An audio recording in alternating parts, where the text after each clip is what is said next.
such an asshole.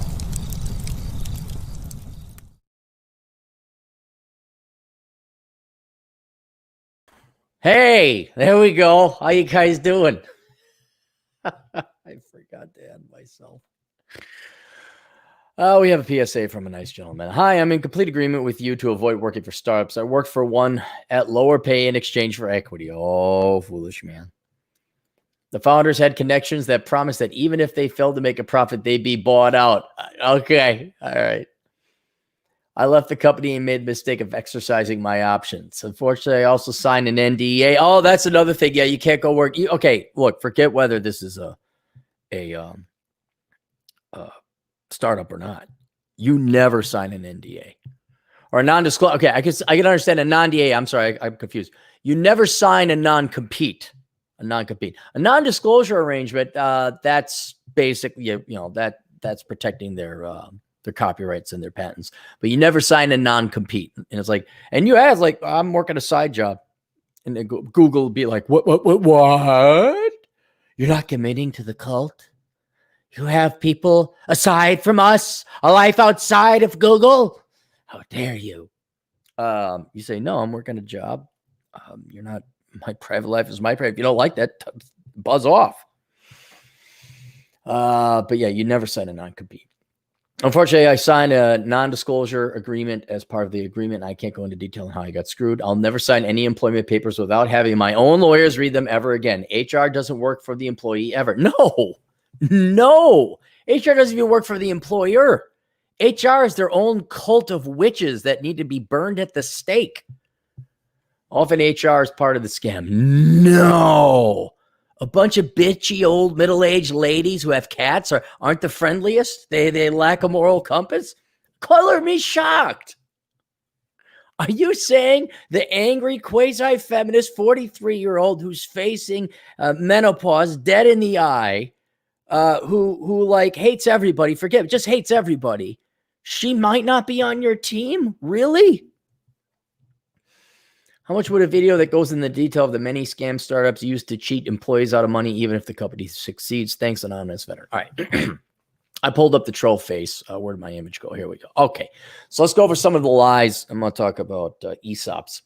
We're getting paid in options. All right. You get paid in equity. No. Hey, that's nice. Yeah, thanks. Still give me market rates.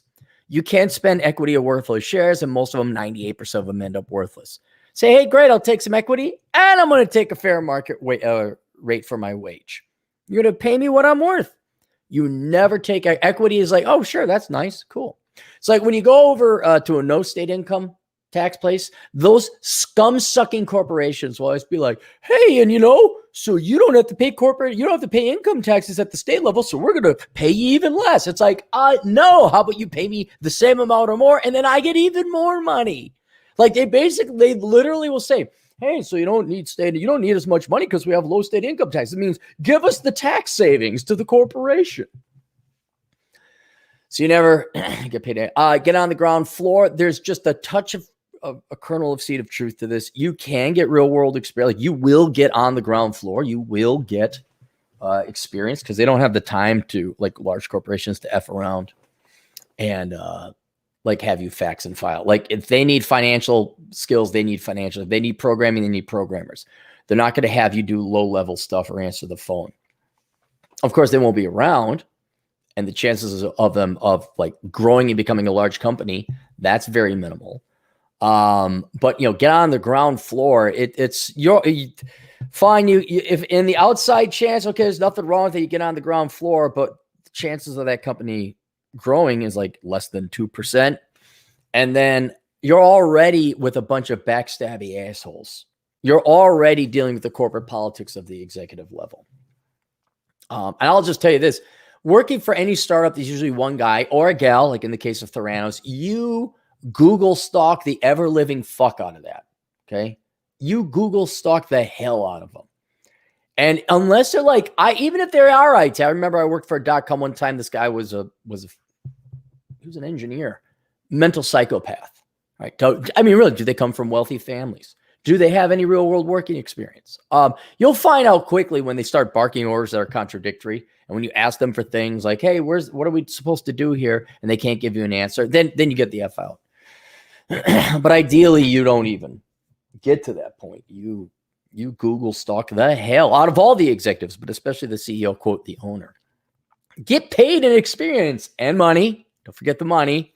That doesn't, so you mean like I can like just go work at another company that'll pay me for experience? You're going to try and lower my experience is experience. If I'm working, I'm getting experience. For the most part, most experience is bullshit anyway. It's just, how many years have you been in this place? Okay, he must have lots of experience.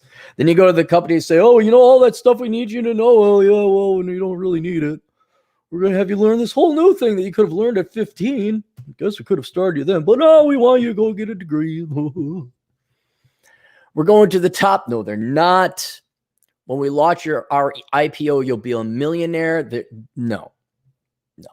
They'll never get to the IPO. They'll constantly go and beg. They'll never get to an equity launch. All they'll do is go and beg for money to borrow. Hit the ground running. They're not going to train you. Oh, and anytime I'm a big picture guy. Nope, that CEO better be on the ground with you. They better be working the coal mines with you.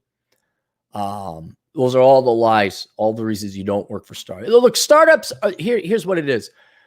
Most of your startups are headed up by Dubro business majors, from the Carlson School of Management, or a bunch of egomaniacs who just don't want to work. And they think they're amazing and they're great.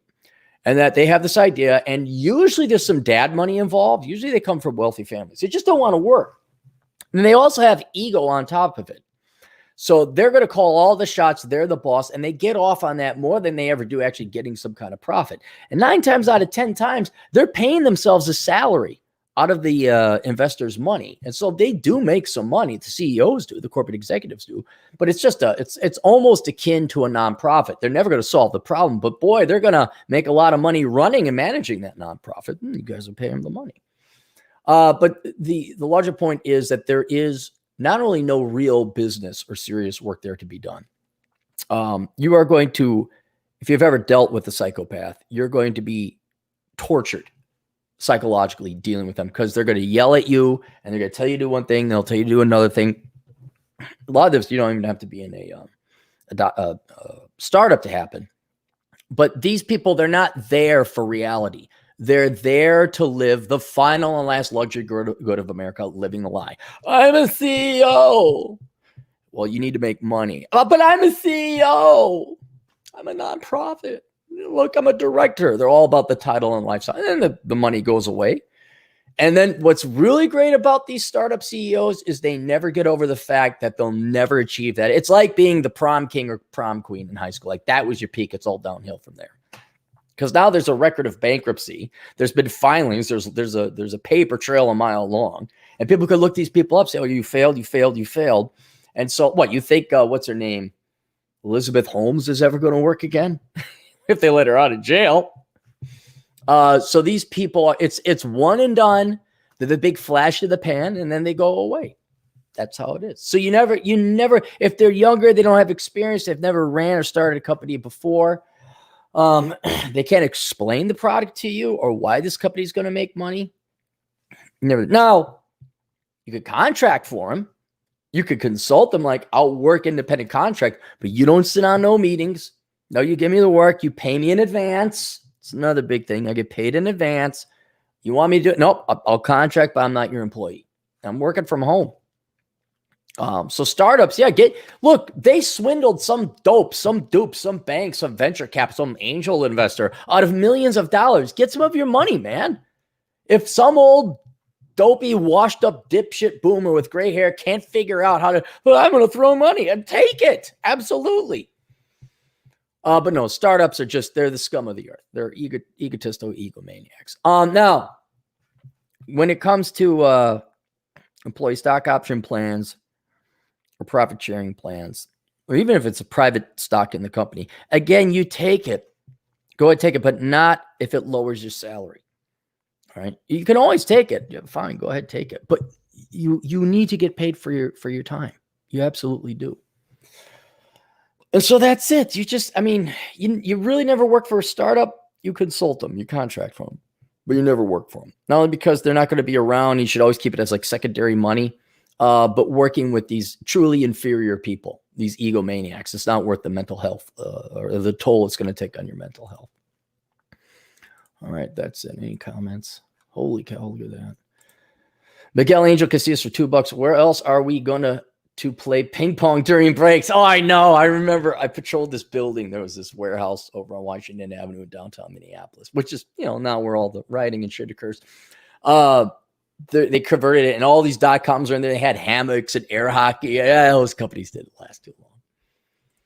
Nonstop Dre for $2. Joshua Fluke does funny videos about this. Yeah, Joshua Fluke, for all the disagreements we might have, he is awesome in exposing corporate America to you youngins. Doesn't know jack about girls, but done with that for $2. You can find him on YouTube. Just $10.99 for startups. Only thing worth your time. Yep. And Atham, another $1 for a super sticker, which I cannot see, Atham. All right, questions, answers, assholeconsulting.com. I'll see you guys.